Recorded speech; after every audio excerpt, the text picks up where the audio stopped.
Nearly a year after Putin launched his attack on Ukraine, NATO says Russia's much-feared spring offensive is already underway. Both sides are suffering painful losses and running through vast stocks of ammunition as they wage a fierce battle for small gains in the east of the country.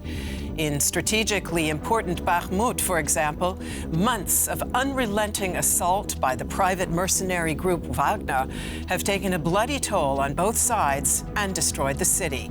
Putin needs Wagner to succeed, but the group's leader, Yevgeny Prigozhin, says the battle is far from over. Where does that leave the other side? As ammunition stocks dwindle and casualties rise, we are asking Putin's latest offensive. How is NATO responding?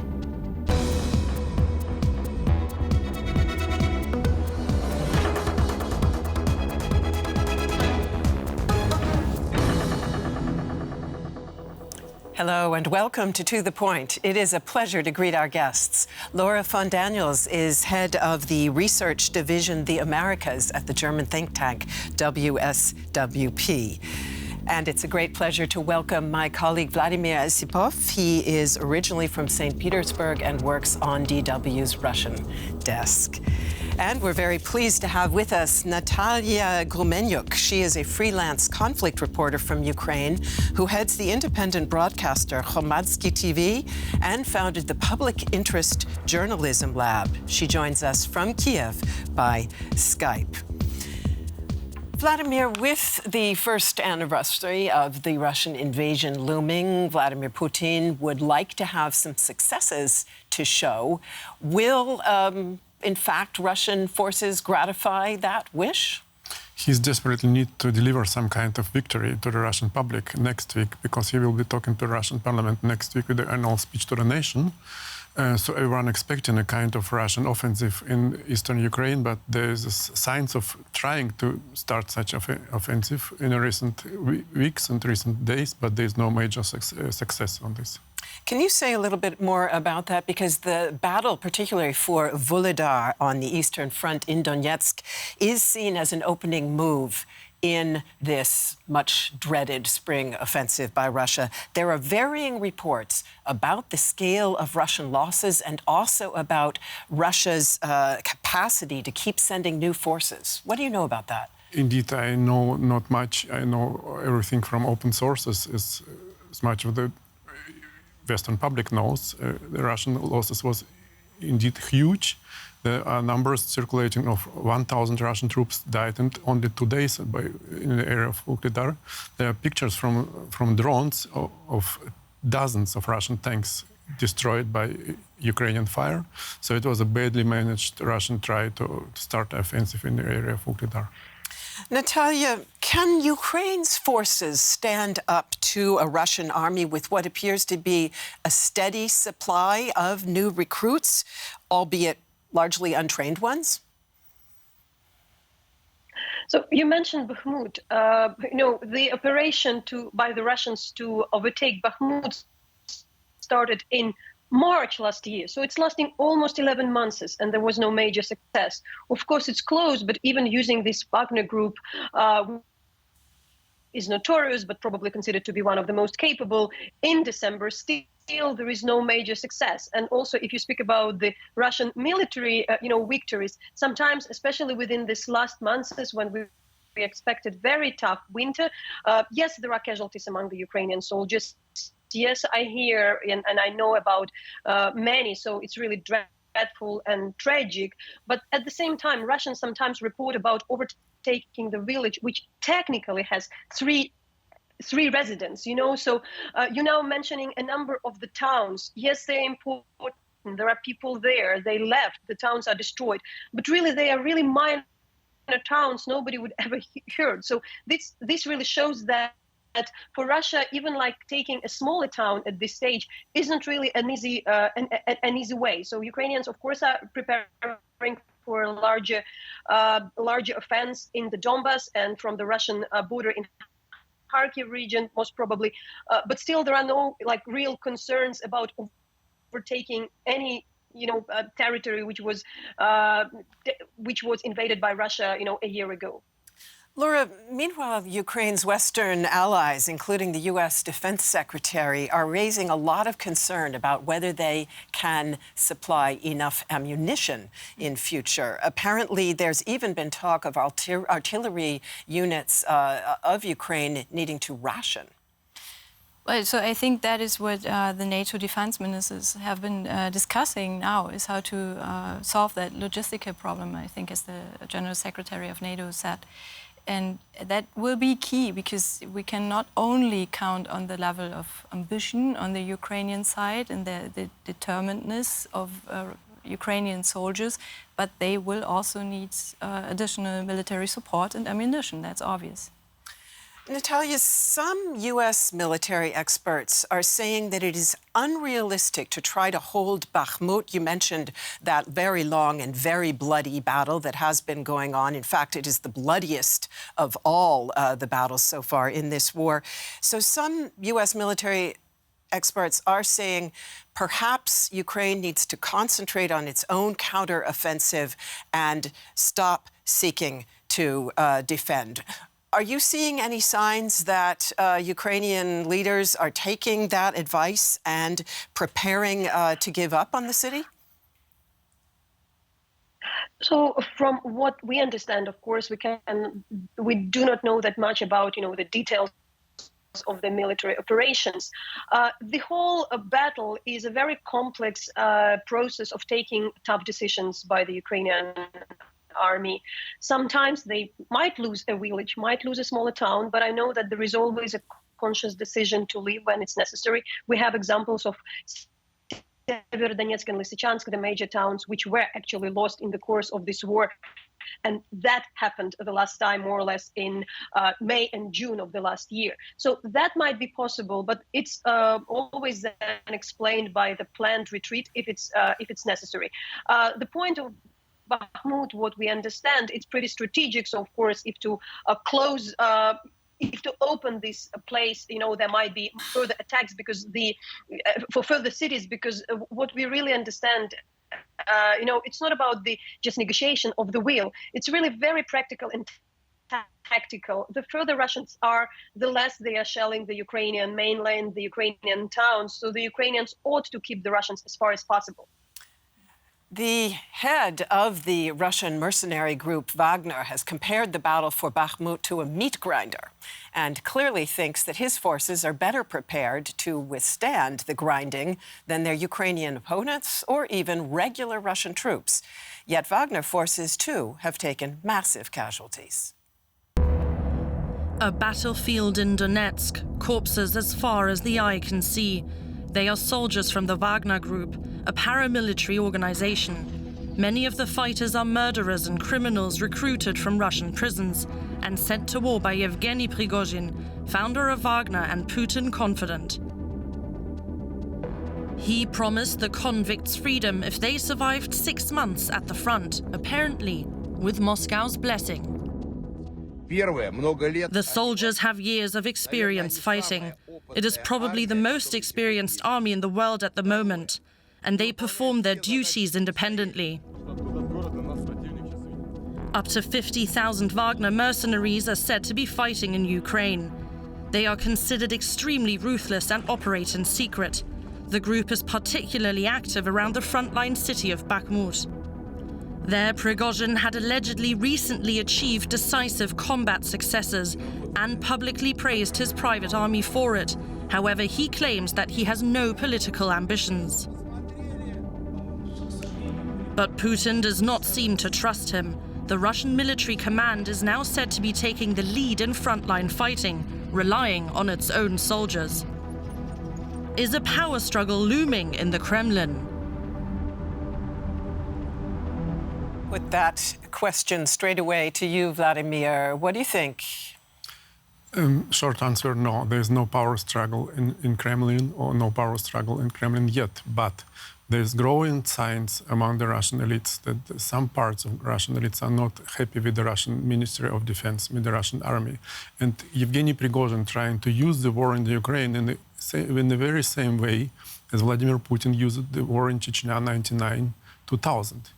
because for Vladimir Putin it was a trampoline, it was the start of his biggest political career, it was the start of his pitch for Russian president, the war in Chechnya in 1999. Yevgeny Prigozhin positions himself as a very effective, very brutal, very decisive military leader in the very same way as Vladimir Putin used the war in Chechnya 24 years ago. Prigozhin not only controls the Wagner mercenary group, but he also has claimed responsibility for the famous internet research agency, the troll factory that in fact meddled in the U.S. elections in 2016. How powerful does that make him? What is interesting about him, he claimed the ownership of troll fabric in St. Petersburg and claimed the ownership of Wagner Group recently. He came from the shadow of the Russian politics because his whole business was in the shadow. He was never admitting that he is the owner of troll fabric in St. Petersburg and the Wagner Group. In the recent weeks and months, he openly stand in the public and said, yes, it's me. Yes, it's me. And he is pushing more and more in the Russian public. He is giving more interviews. He is positioning himself as a kind of public figure in the Russian politics. Laura, as we heard in the report, Prigozhin says he has no political ambitions. He's often known as Putin's cook because, in fact, that is exactly what he once was. What are Western security services saying about it all? Do they see him as a real rival to Putin? The question is really whether that would matter or not, if he's a real rival or not. It would only matter, I guess, if there would be a completely different policy coming along with a new leadership in Russia, right? A new position on Ukraine, a change in the course of the war on the Russian side.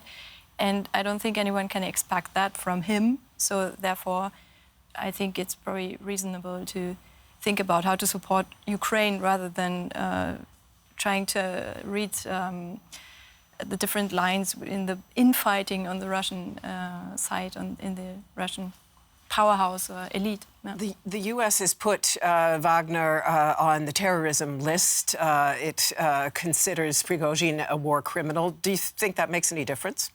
Well, it will eventually. One day there will be trials, I'm sure. And of course, the U.S. has significant sort of vested interest in having him go to court, also because of the manipulations in the U.S. elections. So that's another sort of key interest on the U.S. side. But for him, it's a sign of recognition, and because in the Russian power play, in the Russian power struggle, American sanctions is for a Russian patriot or for someone like Prigozhin is a sign of recognition. He is proud to be sanctioned by the United States. He is proud to do all these provocations toward the West because it's a new Russian ideology. We do whatever it takes us to damage the United States. Natalia, as I mentioned, yes, please. Yeah, I in fact wanted to join this discussion about Prigozhin because what's interesting that it's not a power struggle between Putin and Prigozhin, but between different groups in the Russian military. So Prigozhin was famous for criticizing the Russian army and telling, like, give me the powers and I will show you that it should be different. That exactly happened in December when the Wagner joined in this operation of the Bachmut. We cannot say that they are absolutely successful, after the months. So now he's kind of hasn't managed to prove what he was supposed. And the Wagner, of course, consists of two types of the people, the former convicts who die en masse, and they are less capable, and of course these mercenaries, which also has would have a different responsibility because they are not regular troops. They can't be just usual prisoners of war. They are mercenaries, well trained because they fought in Syria, fought in Mali, elsewhere, but also they proven to be not that good. It doesn't mean that Ukrainians are not dying. Again, I should say we should remind about that the price, the price is high for the Ukraine, but still he didn't manage. So that it's quite an interesting period. Vladimir, the Gray Zone, which is a social media platform that is associated, in fact, with Wagner, has castigated Russian commanders in the regular army for the losses in Volodar and also in the Bachmut region and called them to be held accountable for their in public trials. What kind of an influence does that, and do the attacks by Russian military bloggers on the regular Russian forces, what kind of influence does that have on the Russian public as a whole? It's not the first time that the channel Grey Zone, which belongs to Prigozhin, attacking the Russian military command. Prigozhin itself took to the cameras in the morning. I saw the video on Grey Zone again, on one of the Russian military bloggers, in which video he's criticizing Russian army and Russian general command of the bad leadership in the Ukraine. It has huge followership in Russia. There is so-called military blogger, which has dozens and hundreds of thousands of followers. There are people which are embedded with the Russian troops on the Russian side in the eastern Ukraine, and they are quite influential for once, and for second, it's quite important source of knowing about the disconnect about the Russian part of Russian military commands in the Ukraine. Two questions. First of all, could that spark, the military bloggers, the Grey Zone, could that spark a higher level of public dissatisfaction with Putin? And are you seeing a brutalization and perhaps also a radicalization of public opinion in general? And there's not brutalization of public opinion in general in Russia. There's a consolidation of the public opinion in Russia because everyone is like patriots. Non-patriots left the country, labeled as traitors by Prigozhin itself. Prigozhin told today we should destroy traitors first of all, because the Russians were stopping us to fight the Ukraine. So there is no radicalization in Russia, but very much of consolidation. The first question about... what was the first question? I had asked you whether you think it could spark broader dissatisfaction with Putin himself. No, it will not spark the broader dissatisfaction with Putin because the public opinion in Russia doesn't play any much roles in the political process because the political elites are so consolidated that there will be not public protest and public disconnect with Putin because everyone is a kind of patriotic right now. Laura, what do you think that the infighting in the Kremlin and the reshuffle of Ukraine's military command would mean for the duration of the conflict and also for Putin's future? So I think both sides now are really dependent on showing military gains and wins.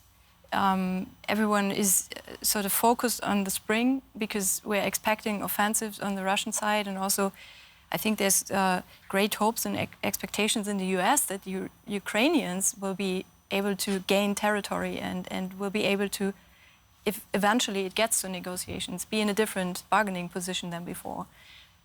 Because there's so much support on the military side and humanitarian aid and so on coming from the West, that the Ukrainians need to show that they're effective and successful.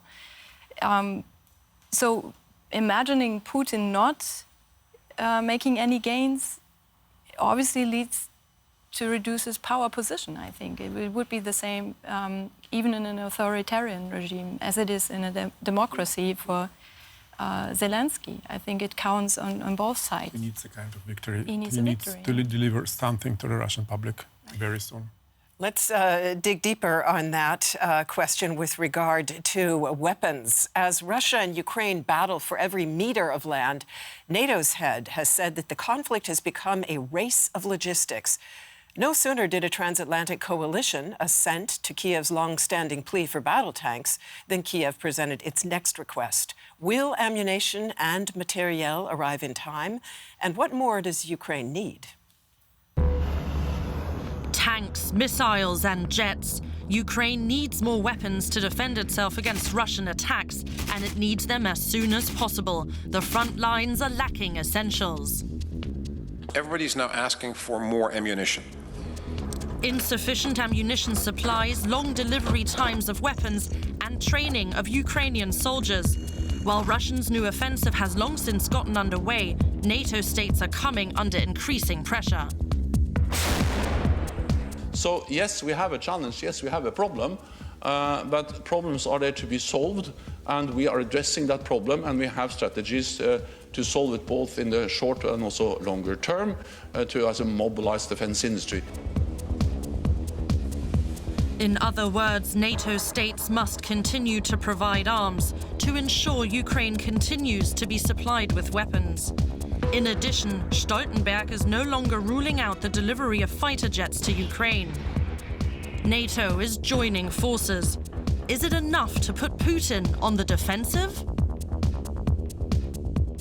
Let me put that question straight away to you, Natalia. Is it enough? It is not enough, and it's always a bit too late. And the price for that is the life both of the civilians and of the military.